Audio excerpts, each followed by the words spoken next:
com muita alegria que estamos iniciando aqui mais um programa Semeando Saúde. E hoje, nós vamos estar falando de um tema assim muito importante, muita discussão, muita coisa para ser avançada. E para falar de doenças raras, nós estamos recebendo aqui a doutora Thaís. Antes mesmo de iniciarmos, vamos conhecer um pouco melhor essa geneticista, a doutora Thaís, que veio para poder fazer a diferença em Goiás. Doutora? Seja bem-vinda. Muito obrigada, doutor Jorge. Então, meu nome é Thaís de Oliveira, eu sou médica formada aqui pela Universidade Federal de Goiás e sou médica geneticista formada pelo Hospital das Clínicas de Porto Alegre, onde eu fiz a minha residência, são 3 anos de residência, e agora estou aqui de volta para a gente poder trabalhar e avançar na área. Olha, e todo último dia do mês de fevereiro, nós comemoramos o Dia das Doenças Raras. Um momento de ação, de reflexão, de avanço, de discussão. E hoje nós vamos poder conhecer um pouco melhor do trabalho que está sendo feito com relação à questão das doenças raras em Goiás, no Brasil. Vidas podem ser salvas. São pequenas ações que podem trazer grandes resultados. E é com muito trabalho, é com muita dedicação. E é por isso que nós estamos aqui nessa Casa de Lei, para poder trabalhar, fazer leis que visem ajudar a avançar no diagnóstico das doenças raras. E nós temos uma grande parceria, que é lá em Brasília, a deputada federal Flávia Moraes. Ela que é a presidente da subcomissão que foi criada das doenças raras. E nós não podemos ficar só no discurso, não é verdade? E para isso, a deputada Flávia colocou recursos numa parceria com a Universidade Federal de Goiás, com o Dr. Valdemar Naves do Amaral, que é diretor da Faculdade de Medicina, e lá nós tivemos a honra de poder estar lá inaugurando um centro de genética que vai ser referência para o Brasil e que vai poder fazer muitos diagnósticos precoces e assim nós podemos salvar muitas vidas e Goiás passar a ser um exemplo para todo o país. Vocês não imaginam a importância dessa questão das doenças raras. E para isso, é com a doutora Thaís. Ela vai falar um pouco para nós da frequência, das principais doenças, da quantidade de doenças raras que existem. Pasmem, mas vocês sabem que já existem aproximadamente de 6 mil a 8 mil doenças raras catalogadas. É muita doença rara. Fala um pouco para nós das estatísticas para que o nosso público possa conhecer melhor essa questão das doenças raras. Então, doutor, é um prazer poder falar desse tema assim, que eu sou apaixonada e realmente, igual o senhor falou, quanto mais cedo a gente faz um diagnóstico, quanto mais a gente conhece, mais vidas a gente salva. As doenças raras, elas, para serem consideradas raras, a gente segue a definição da OMS, que são 65 indivíduos a cada 100 mil pessoas, que dá mais ou menos 1,3 indivíduos a cada 5 mil pessoas. Individualmente, as doenças raras, elas são raras, como o nome diz. Mas quando a gente pega elas como um conjunto, ou seja, quando a gente coloca elas todas dentro de um grupo, as doenças raras, elas passam a afetar uma porcentagem considerável da população, mais ou menos 10% da população, que hoje no Brasil se estima ser 13 milhões de pessoas. Então, é muita gente que precisa. E, infelizmente, a gente sofre com a falta de informação, tanto dos profissionais da saúde como da sociedade. E a tendência, à medida que a medicina avança, que a gente melhora em questão de tratamento de doenças preveníveis, é a gente ter cada vez mais esses pacientes demandando no nosso serviço de saúde da nossa sociedade. Doença rara, ela tem 2 categorias, nós temos as doenças raras genéticas e as não genéticas. As doenças raras genéticas, elas correspondem a 80% das doenças raras e a maioria delas vai se apresentar ainda na infância, sendo que a gente tem uma alta taxa de mortalidade, infelizmente ainda, dessas crianças morrendo ainda antes dos 5 anos. E as outras 20% das doenças raras, elas são classificadas principalmente como doenças raras inflamatórias, imunes e ainda, infelizmente, aquelas que de diagnóstico desconhecido. Conforme a gente vai avançando na medicina, a gente vai entendendo melhor essas doenças. E o diagnóstico precoce para essas doenças, qual que vai ser o impacto? Ele vai ter impacto em várias esferas, não só individual, mas também de gestão de saúde, de planejamento social. Então, quanto mais cedo a gente consegue fazer um planejamento clínico para esse paciente, seja melhorando acesso à fisioterapia, fonoterapia. Algumas dessas doenças, elas têm, por exemplo, a AME tem acesso à medicação, então quanto mais cedo a gente trata, melhor é a qualidade de vida desse paciente, e mesmo aquelas doenças que a gente não tenha tratamento, a gente consegue melhorar a qualidade de vida quanto mais cedo é a intervenção multidisciplinar. E quanto a gente tem diagnóstico também, a gente consegue lutar por pesquisas para a gente poder desenvolver medicações. Então, nos últimos anos, a gente viu muitas doenças raras tendo medicações novas, como terapia gênica, reposição enzimática, que foi capaz, a partir do diagnóstico, a partir das pesquisas. Então, é isso que a gente está lutando para ter aqui no nosso estado. E já estamos bem avançados, né, doutora Thaís? Olha, então, é bom você entender, né, porque eu acho que é através do conhecimento, e é por isso que nós chamamos Semeando Saúde, é através do conhecimento que nós vamos buscar, né, sem dúvida, né, os diagnósticos precoces. E geralmente, quando uma mãe, né, ela engravida, que vai receber ali aquele presentinho de Deus, né, e quando ela faz os exames, ela faz o exame de ultrassonografia, faz o estudo morfológico, né, faz todo o pré-natal, está tudo bem, dá aquela sensação, né, de certa segurança de que o bebê não vai ter nada depois que nascer, não é verdade? Né, mas isso não corresponde à verdade, né, doutora? Isso. Porque a investigação, né, muitas das vezes é uma causa genética que não aparece alterações morfológicas no bebê, né?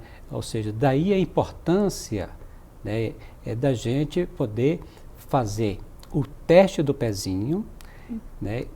Hoje o teste do pezinho em Goiás, ele já atinge, ele faz para quais tipos de doenças? São 6 doenças. 6 doenças, nós vamos falar daqui a pouco. E esse teste do pezinho, né, nós temos que estar avançando, porque ele pode chegar até 50 tipos de doença, e isso vai ser ampliado futuramente.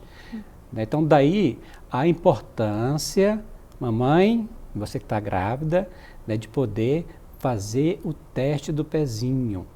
Isso pode significar, né, uma vida, né, com qualidade, uma vida salva, um tratamento precoce e assim evitar.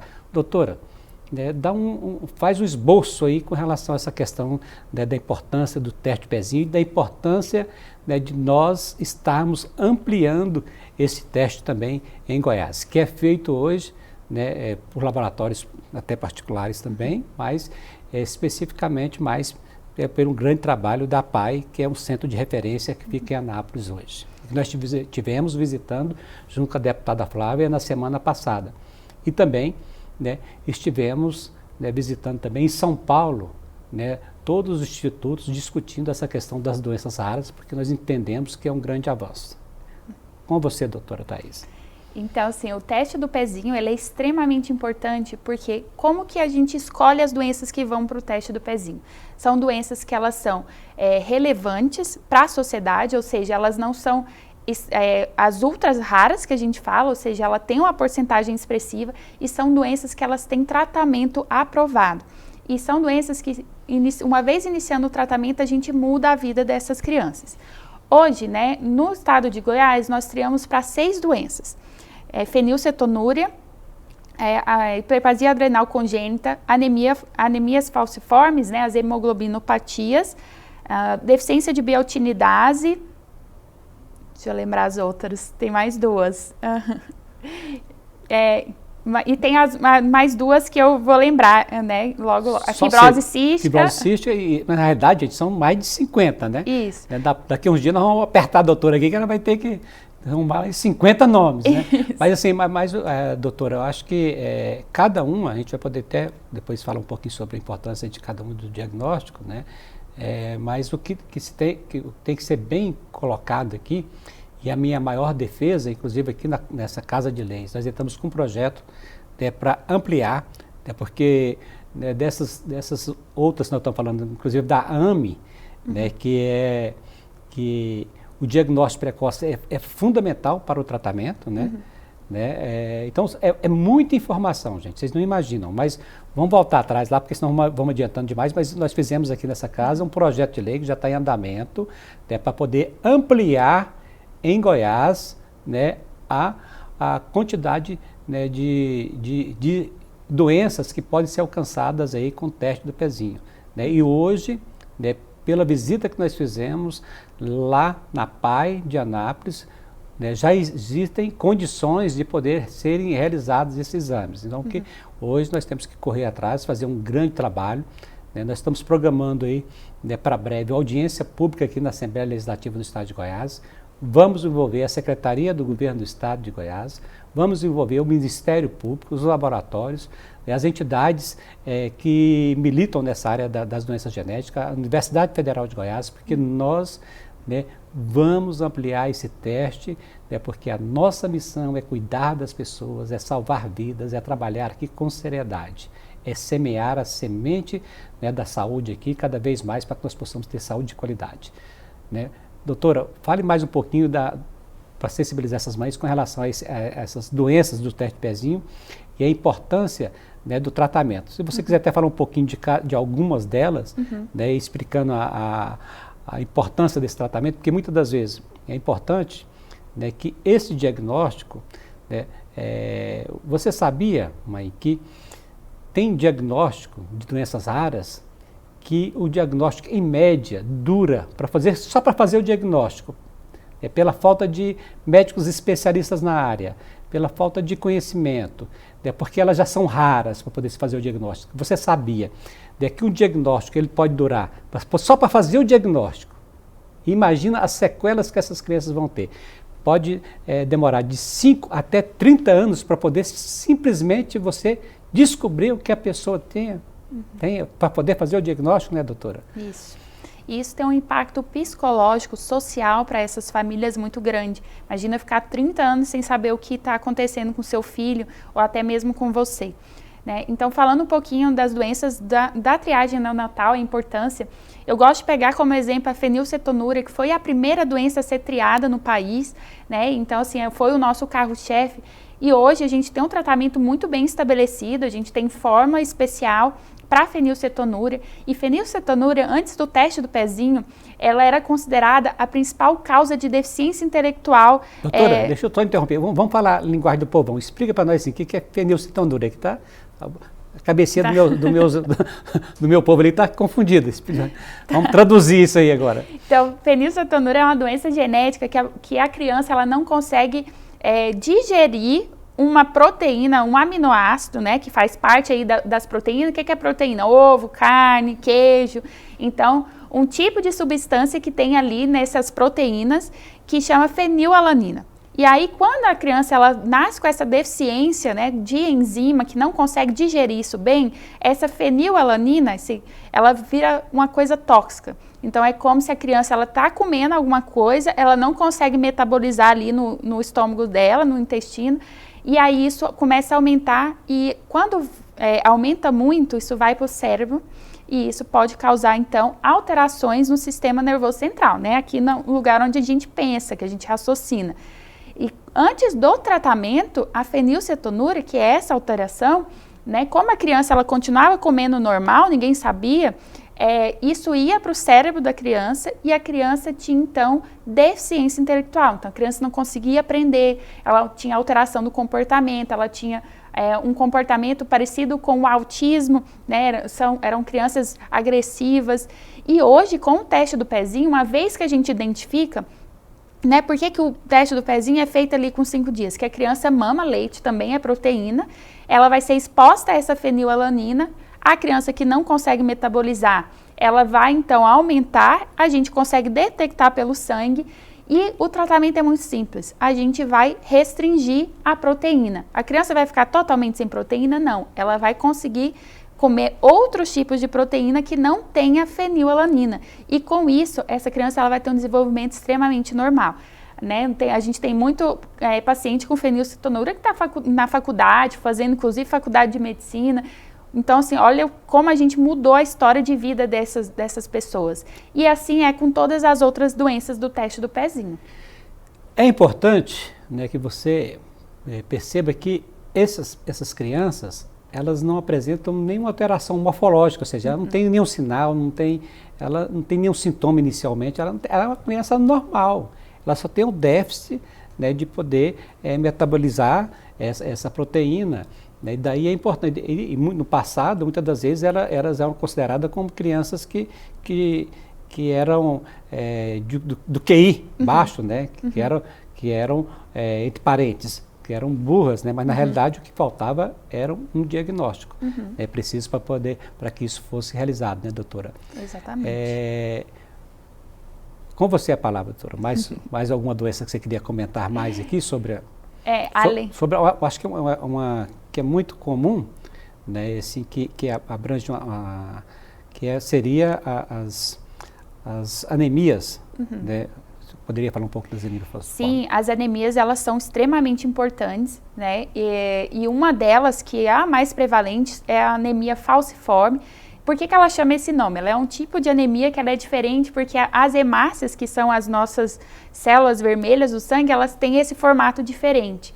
E antes, quando a gente não tinha um diagnóstico dessas crianças, essas hemácias, elas faziam trombos, né? Que elas tampavam ali algumas dessas artérias, das veias, das artérias, e a criança tinha muita dor e a gente tinha uma mortalidade muito precoce dessas crianças.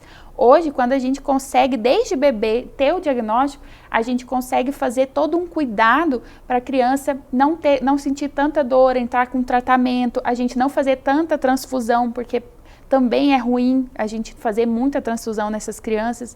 Então, isso também teve um impacto assim, excepcional na vida dessas pessoas. E o tratamento tem evoluído muito, né? Muito. Hoje com ótimos resultados, né? Doutora, né, o nosso tempo não tem que vir aqui mais vezes para poder discutir isso, né, mas hoje queria que você falasse mais para nós também um pouco, né, dos principais sinais de alertas, né, para que a mãe, os parentes, as pessoas que estão próximas de uma criança, para que possam alertá-la, para que ela possa pensar, né, numa doença rara, né, para poder até facilitar o diagnóstico. Porque a gente conhece tantas histórias, né, de crianças que passaram por dezenas de consultas, de especialistas, jogadas de um canto para outro e demoraram aí muitos anos para poder fazer um diagnóstico que poderia aí, né, ser feito precocemente, ter um tratamento, né, e uma vida praticamente normal, não é verdade? Quais são os sinais e os sintomas que devem alertar, né, a mãe para que ela possa, né, até conversar com o médico sobre a possibilidade de investigar algumas doenças raras? Claro. Então, assim, doutor, a mãe sempre tem que prestar atenção numa criança que estava vindo desenvolvendo bem e ela parou de desenvolver e começou a regredir. Então, é um sinal de alerta. Criança, por exemplo, que a gente tem mortes indeterminadas na família, então sempre que tiver alguma morte de criança, mesmo que o diagnóstico foi infecção, tem que se procurar porque pode ser uma base genética. Claro, as características físicas, né, sempre que a gente vê que a criança ela não parece muito com a família, tem alguma coisa diferente, então a mãe tem que procurar. Dificuldades na escola, né, dificuldade de comportamento, isso também tem que servir de alerta, alteração de crescimento, infecções de repetição. Claro, toda criança ela pega muita gripe, mas se a criança está tendo muita pneumonia, precisando de internar, isso é um sinal de alerta, então tem que ficar atenta. As professoras, né, ajudam muita gente nessa questão também. Olha, então fique alerta. Qualquer alteração, né, do seu bebê, procure. Se não der nada, que ótimo, que maravilha, né? Mas de repente você pode estar ajudando aí, né, o médico, né, o especialista a fazer um diagnóstico precoce. Doutora Thaís, né, inclusive, né, com alegria, nós queremos comunicar aqui que ela vai fazer parte aí, né, do Centro de Genética da Faculdade de Medicina. Ela voltou para Goiás e já está começando aí com o pé direito. Quais são as suas expectativas, seus projetos, suas ideias, né, para esse Centro de Genética? Olha, eu tenho várias expectativas, vários projetos, né? Então, melhorar o acesso do paciente à saúde, né? Que hoje eles ficam na rede perdidos, não sabem para onde ir.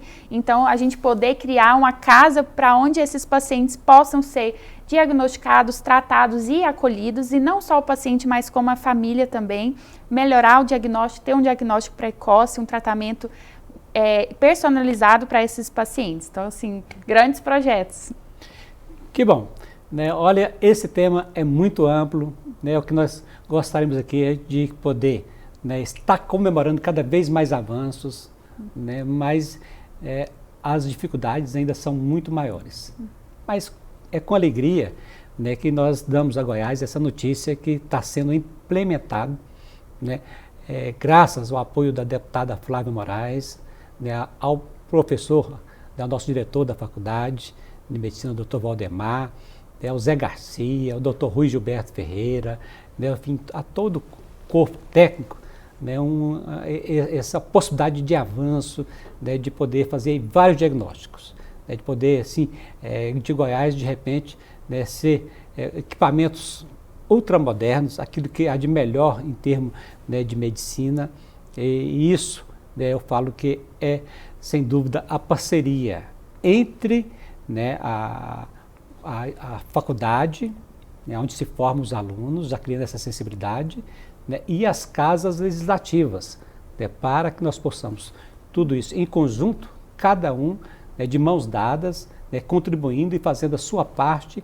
para que nós possamos ter cada vez mais uma saúde de qualidade. Essa é a nossa obrigação, essa é a nossa, né, missão. Então nós ficamos felizes e queremos aqui parabenizar todos que fizeram parte, né, desse projeto. E não tenho dúvida, nós vamos avançar, né, nós vamos para frente, nós acreditamos que muito ainda pode ser feito, nós queremos dar a nossa contribuição, nós queremos poder, né, dizer, né, que a vida, que o valor de uma vida, que ela não tem preço, né, que nós temos que lutar por cada um, por cada sopro de vida, por cada sorriso de uma criança.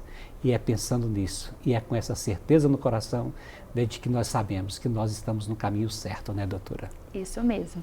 E que Deus nos ilumine nessa caminhada. E é assim que nós encerramos aqui, com muito amor no coração, mais um programa Semeando Saúde.